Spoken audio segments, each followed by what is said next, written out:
بسم اللہ الرحمن الرحیم۔ شروع کرتا ہوں اللہ کریم کے بابرکت نام سے جو ظاہر اور چھپی ساری کائناتوں کا اکیلا خالق اور مالک ہے۔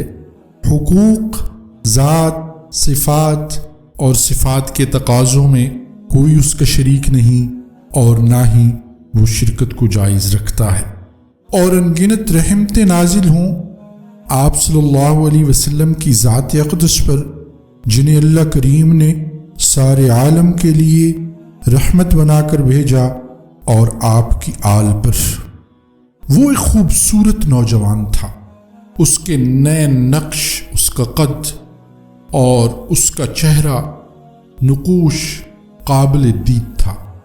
جہاں اس کی شخصیت خوبصورت تھی، اللہ نے اسے بہت زیادہ مال و متاع سے بھی نواز رکھا تھا۔ وہ کئی ایکڑ زمین کا مالک تھا۔ اتفاق سے جب وہ یونیورسٹی کے ماحول میں گیا تو وہاں کی دوستی نے اور دوستوں نے اسے ملحد بنا دیا، اور بعض اوقات تو وہ ایسی باتیں کر جاتا اپنی ملحدانہ سوچ کی وجہ سے، اپنے اس عقیدے کی وجہ سے کہ انسان کو ڈر لگنے لگتا۔ ایک دن اس نے بتایا کہ میری والدہ نے میری شادی کا پروگرام بنایا ہوا ہے، تو اس کے دوستوں نے کہا کہ بہت اچھی بات ہے۔ اس کے دھڑا دھڑ رشتے آنے لگے۔ اس نے اپنے دوستوں سے مشورہ کیا کہ کیا کیا جائے، تو دوستوں نے مشورہ دیا کہ جو بھی رشتے آ رہے ہیں آپ ان کی جانچ کر لیں، دیکھ لیں، اور ان میں سے جو آپ کو بہتر لگے اس سے بات طے کر لیں۔ اتفاق سے اسی بات چیت کے دوران اس کا ایکسیڈنٹ ہو گیا۔ اس کو چوٹیں آئیں مگر اتنی گہری نہیں، تو دوست اس کو پوچھنے کے لیے، اس کی بیمار پرسی کے لیے اس کے گھر گئے۔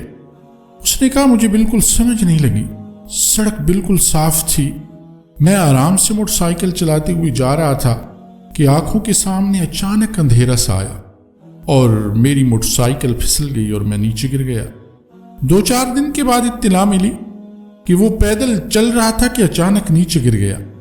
اس نے جا کر اپنا چیک اپ کروایا تو ڈاکٹرز نے اسے اس کے عصبی اور اعصابی نظام کی خرابی کی کوئی بیماری بتلائی اور بتایا کہ اس کا آپریشن کرنا پڑے گا۔ خیر، اس نے آپریشن کروا لیا اور کچھ دنوں کے لیے اس کی طبیعت سنبھل گئی۔ اتفاق سے کچھ عرصے کے بعد اسے بخار نے آ گھیرا، اور اس نے بتایا کہ مجھے ہر چیز کے 2 نظر آ رہے ہیں، اور میری آنکھوں کا فوکس ارتکاز ختم ہو چکا ہے۔ اور پھر اسے ایک اور عارضہ لاحق ہوا کہ اس کے ہاتھوں سے بے تحاشا پسینہ بہنے لگا، اتنا کہ وہ کسی کاغذ پر دستخط بھی نہیں کر سکتا تھا۔ لوگوں نے اسے کہا، دوستوں نے اسے کہا کہ آپ کے ساتھ جو صحت کے مسائل ہیں یہ اللہ کی ناراضی کی وجہ سے ہے، آپ ایسا کرو کہ آپ اللہ سے صلح کر لو، اللہ کی ذات پہ ایمان لے آؤ، تو ہو سکتا ہے آپ کی بیماریاں اور آپ کے مسائل ختم ہو جائیں۔ تو اس نے جواب دیا کہ آپ مسلمان بیمار نہیں ہوتے۔ تو دوستوں نے خاموشی اختیار کر لی۔ کچھ عرصے بعد وہ اپنے کام سے چھٹی پر چلا گیا اپنے مسائل کی اور بیماریوں کی وجہ سے۔ پھر اس کے دوستوں کو اطلاع ملی کہ وہ زندگی کے آخری لمحات میں ہے۔ تو اس کے دوست کہتے ہیں کہ ہم عیادت کے لیے گئے، دیکھا کہ ہڈیوں کا ڈھانچہ بن چکا تھا اور وزن بالکل کم ہو گیا تھا، کمزوری اتنی آ چکی تھی کہ اپنی کروٹ بھی نہیں بدل سکتا تھا۔ اس کے گھر والے اس کی کروٹ بدلواتے تھے، اپنے ہاتھ سے روٹی بھی نہیں کھا سکتا تھا، کپڑے بھی نہیں بدل سکتا تھا۔ اس کی وہ جوانی اور اس کی وہ شان و شوکت اور اس کی وہ پرکشش شخصیت سب کچھ ختم ہو چکا تھا۔ اس کے دوست چاہتے تھے کہ وہ اپنے پیروں پہ کھڑا ہو جائے، اس کی صحت کسی نہ کسی طریقے سے بحال ہو جائے۔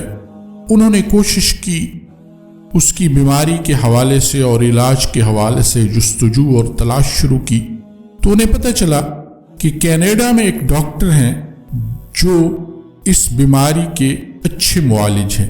ان سے رابطہ کیا گیا، انہوں نے حامی بھر لی کہ ٹھیک ہے اگر آپ آ جائیں تو میں یہاں اس کا علاج کر دوں گا۔ دوستوں نے اسے کہا کہ ہم آپ کو علاج کے لیے کینیڈا بھیجتے ہیں، لیکن ہماری شرط ہے کہ آپ ٹھیک ہو جائیں تو وہاں سے واپسی پہ آپ عمرہ کریں گے۔ اس نے بھی چاہتے نہ چاہتے ہوئے بہرحال حامی بھر لی۔ اب ظاہر ہے اس کی طبیعت میں وہ فخر اور وہ تمکنت اور وہ ساری چیزیں نہیں رہی تھی۔ بہرحال وہ کینیڈا چلے گئے اور اس کینیڈین ڈاکٹر نے اپنا علاج شروع کیا اور اس کو اس کے خون کی صفائی اور اس کے کچھ پلازما وغیرہ کا اس نے علاج کیا۔ اس نے انہیں اپنے پاس داخل رکھا، لیکن 3 دن کے بعد اس نے کہا کہ میں آپ کے علاج سے مایوس ہو چکا ہوں، کیونکہ میں نے جتنے بھی مریضوں کا علاج کیا، جو پروسیجر اور جو طریقہ میں نے ان کے علاج پہ آزمایا، میں وہ 3 بار آزما چکا ہوں، لیکن تمہیں کوئی افاقہ نہیں ہو رہا۔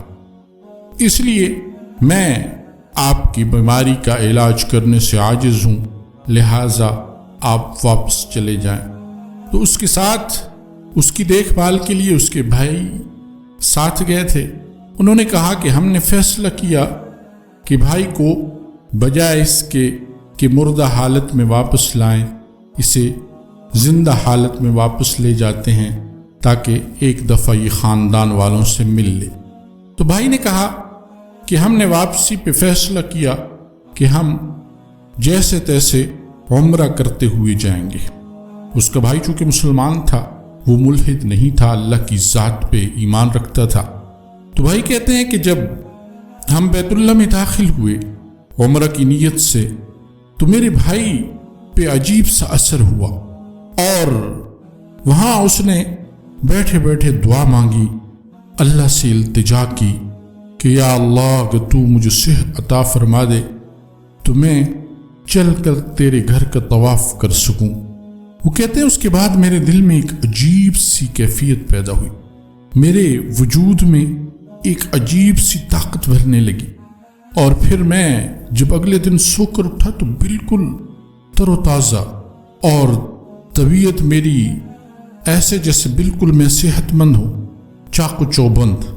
میں نے کلمہ پڑھا، چل کر بیت اللہ شریف کا طواف کیا اور دل سے اللہ کی ذات پہ ایمان لایا، اپنے سابقہ تمام افکار اور نظریات سے توبہ کی، اپنے ملحدانہ عقائد کو ہمیشہ کے لیے اللہ کے سامنے چھوڑنے کا عزم کیا اور آئندہ کے لیے ہمیشہ دین پہ ایمان و استقامت کی دعا کی۔